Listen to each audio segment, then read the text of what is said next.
Hello, my name is Dmitry Naskovets. Welcome to my channel, Mr. Naskovets.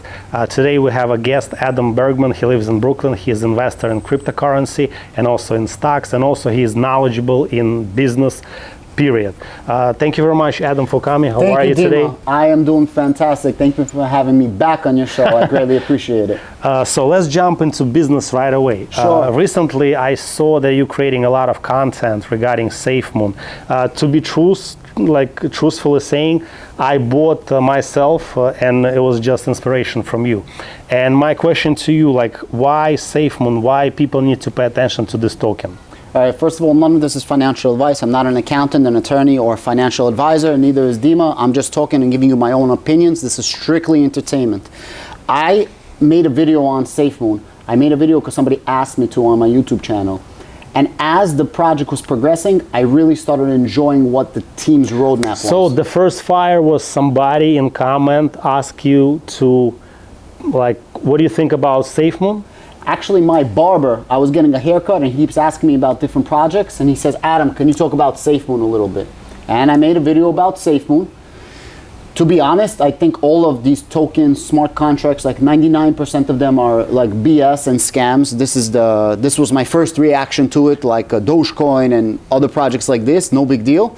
But as I started researching it and as the team started coming up with their roadmap, with what they want to do, I started liking the project a lot better. And if we can deliver on that, I think it's going to be a home run. So this token going to exist forever? I think it's going to exist forever. Who knows what's going to happen in the future? They have very unique goals, and they're actually trying to bring some finance into a small country in Africa called the Gambia. They have ties to the Gambian government. Our CEO, John Caronis, he's CEO of SafeMoon, and he's working with the Gambia to try to bring up a couple of... financial experiments?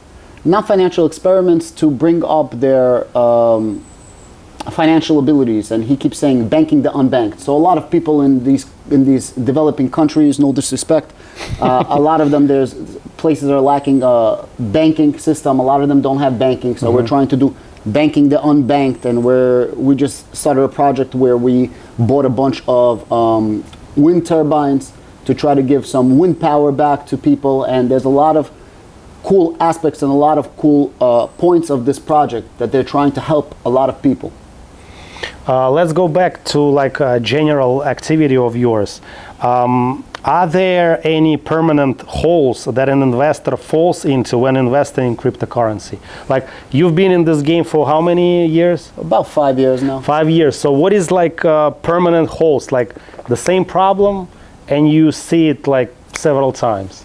So in general, I see that the problem in cryptocurrency was regulation from the government. This was my biggest fear, regulation from the government. But recently, the government the United States government, I don't know about governments around the world, is passing an infrastructure bill. And about $30 to $40 billion of the infrastructure bill is going to be paid for by cryptocurrency taxes.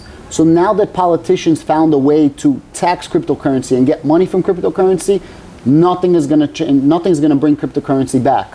The automobile, when the cars first came out, what brought cars to mainstream? Regulation, seat belts, windshield wipers, little windows, little horns.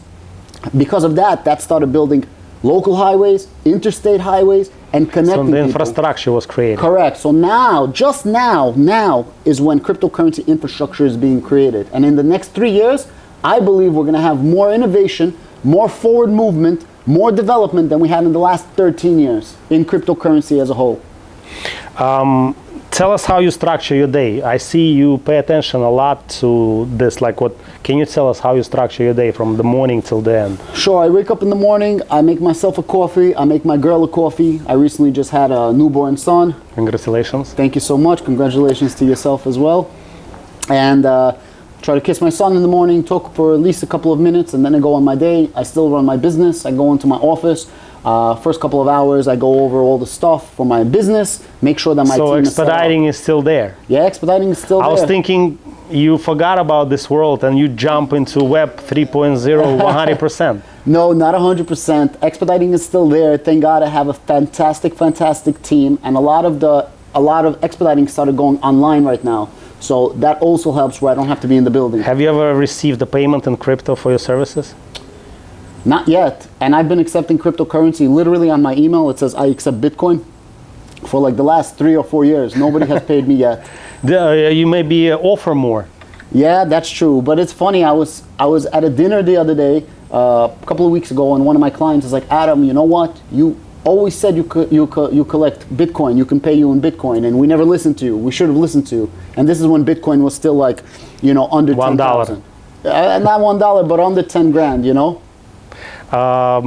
were tweeting about Cardano. I saw this, I paid attention, I read about, and like next day, our client, he offered to pay in Cardano, and I said, of course. Amazing. We accepted it. In my opinion, but the guy said it's like, oh yeah, okay, thank you, not a big deal. So in my opinion, I think Cardano is the #1 cryptocurrency in the world. I like it more than SafeMoon, and everybody knows it. A lot of my viewers don't like me saying that, but Cardano for me is number one. Their technology and their team, and actually the inventor of Cardano is actually one of the inventors of Ethereum. He was one of the partners for Vitalik Buterin. It was 5 people that actually invented it. So he came up with this Cardano. But a lot of people, international clients, are paying in cryptocurrency. When I went to that part of the world, to Ukraine, to Russia, everybody deals in cryptocurrency, it seems like. More. I saw you said $10 price of Cardano, make a screenshot. Yeah. I remember this tweet. I think it's going to happen. I think it's going to happen. Adam, do you have a team? Anyone helping you? Do you have something like that? A team for my actual expediting business, yes. No, like for investing. No. And for your YouTube. No, not at all. So I do my own videos, I do my own editing. It's called YouTube University. I learn everything I need to do on YouTube. And with my channel, I'm just trying to help people come up with finance. Nobody helped me. I was never born rich. We had very humble beginnings, immigrant mom from that part of the world. And I just want to show people that you can do it. You don't need help. You don't need to pay somebody 5% to manage your assets. You can do it yourself. I'm not giving advice, but people can do it. Tell us biggest amounts till today, your gain and your lost, if it's not a secret. No, it's not a secret. The last show that I had with you, I was actually talking about Moderna. Before the coronavirus happened, I actually saw it was happening. I did my research and I invested in Moderna when it was still like $60. I had a goal to make. My license plate actually said Moderna, and I made over $1 million with Moderna. So I took the Moderna money. I sold the Moderna because I thought it was overvalued. I was right, because now it's less than what I sold it at. And I'm using this money to reinvest in, now my biggest stock is called Palantir, PLTR, Tigger symbol. I bought the stocks as well because of you. On Webull. Webull, yes, you download the Webull. Yeah. And then I reinvested a lot of the money into cryptocurrency. I always had, but now I have like a lot of cryptocurrency in major six figures into cryptocurrency, and major 6 figures into Palantir and a couple of other positions. But Moderna was my biggest hit. I even found myself talking to other people, like pay attention to Palantir, it's data science, and nobody asked, like, where did you hear this? And also SafeMoon, like I said to my cousin, he bought it a little bit, so it works like a spider web. So a lot of people don't know about Palantir, and Palantir uses AI data analytics tools, but when most other AIs, they're trying to analyze how to make something better, Palantir is the reverse. They're trying to figure out how not to make mistakes, because mistakes is what costs money. Mistakes is what costs the time. And actually the software, so they have software for the Department of Defenses, like the United States Armed Forces and other countries' armed forces, and then they have on the business side right now that's growing. Their technology was the technology that helped found Osama bin Laden. Back then, that's how long they've been around for a very, very long time, and they have almost all armed forces in the United States is with them. Department of Defense only has 5 companies that are level 5 clearance. That's the highest level right now, and Palantir is one of them. If you compare Palantir to Microsoft for data analytics, Microsoft is like using a pen and paper, while Palantir is an iPad 20. You know what I mean? Adam, what do you think about the market in general, new vibes of the market? A lot of smaller players jump in through their phones, you know, from students till people who never been in the game. What do you think about market like that? Do you like it, or you prefer more professional one? No, man, no offense to anybody who's professional, but I love the fact that you can hold your financial freedom in your hands. It's up to you. And you have the same exact research that all these big firms have. Most of these big firms, most of them, not all of them, they're not even actively managed funds. They are passively managed funds. So they invest your money into something and they don't actually manage it daily. Why can't you do what they can do, but you're concentrating with your own money? I think it's fantastic. And the fact that you can buy and sell and trade, but you have to make a lot of mistakes before you could learn how to do it right. I paid a lot of money in mistakes and losses and not knowing what I'm doing in order for me to figure out how to do it right. And that's kind of some knowledge that I'm trying to teach people. These are mistakes that I did. I'm not teaching anybody how to do anything, just teaching you my mistakes. By the way, we didn't say about the biggest loss. Oh man, the biggest loss. The biggest loss I took, I don't think it's past six figures, maybe a couple of tens of thousands, maybe a 20 or 30 grand, or maybe I had a position that I didn't like. I'm trying to think off the top of my head. It was just one day, or you were ready for this? Oh no, on a daily basis I can lose a ton. So I give you an example. Yesterday I lost around 50,000. The day before yesterday I lost 70,000. I actually made a video 2 days ago where I said I just lost $70,000. And what do I do when that happens? I reevaluate my position, and it was for two positions actually, Palantir and the position called Unity, which it's an engine where you can build software for games on your phone and stuff like that. They compete with a company called Epic that Facebook is using to build the metaverse. Facebook's metaverse is built on the Epic engine. So they're the competitors. Is it Epic Games? Epic Games, correct, yes sir. They have a lawsuit with Apple. Correct. So they get in a little bit issues, but they are, I think that company Epic, when they're gonna go IPO public, it's gonna skyrocket. And I was able to actually get into Epic pre-IPO. So when it goes IPO, fair warning, I do own Epic, even though it's not traded on the stock market yet. So my loss on Palantir, between Palantir and Unity, I lost $70,000 or so. And I reevaluated everything, and Palantir came out with earnings report, and so did Unity.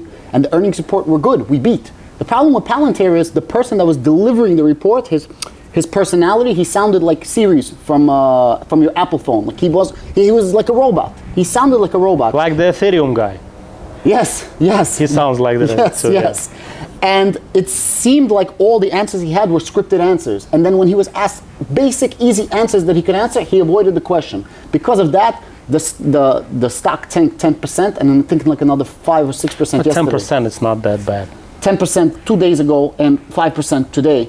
And what I did is I just bought that day, and I bought again yesterday. I bought some options yesterday, and the day before that I bought probably another $15,000, $20,000 more of Palantir. So when this happens and nothing changed, the fundamentals, nothing changed, I buy more. I go hard because it's like a gift. I got a 15% discount, you know? And with Unity, it worked. I bought on the dip. It was like 7% down. I bought after hours.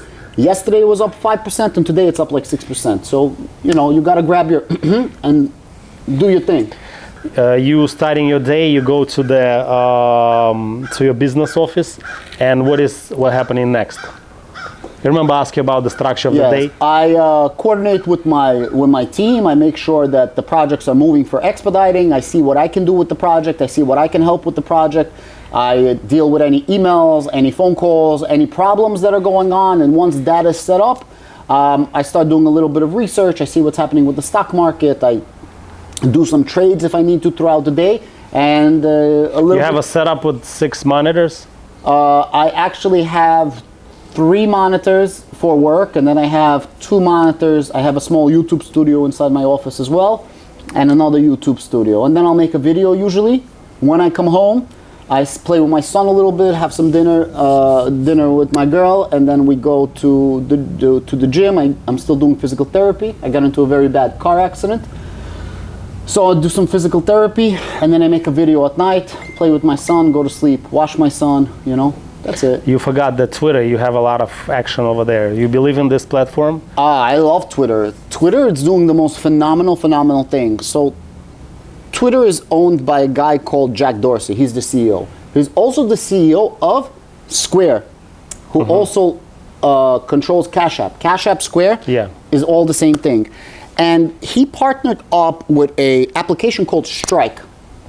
Strike is an application that uses something called the Bitcoin Lightning Network, which is a second layer on Bitcoin that keeps a ledger, and all you prove is the first transaction and the last transaction. I can go into it later, but the point is it just makes it very fast and almost free to send payments on the Bitcoin network. And the Strike application is amazing. If I want to send you money, if I want to send you a tip and say, hey, Dima made a fantastic video, all I got to do is @ Dima and say like $5. They're going to send you $5. You're going to see it in cash, fiat. But I actually sent it to you using Bitcoin. And it automatically converts it. So you don't see anything but the actual fiat. It's amazing. And a lot of people are using it throughout the country right now. And how many people use Twitter? I don't know, 1 billion people, 500 million, a bunch of people. What do you think Facebook is going to do to compete? They have to. There you go. And this is where the world is going to.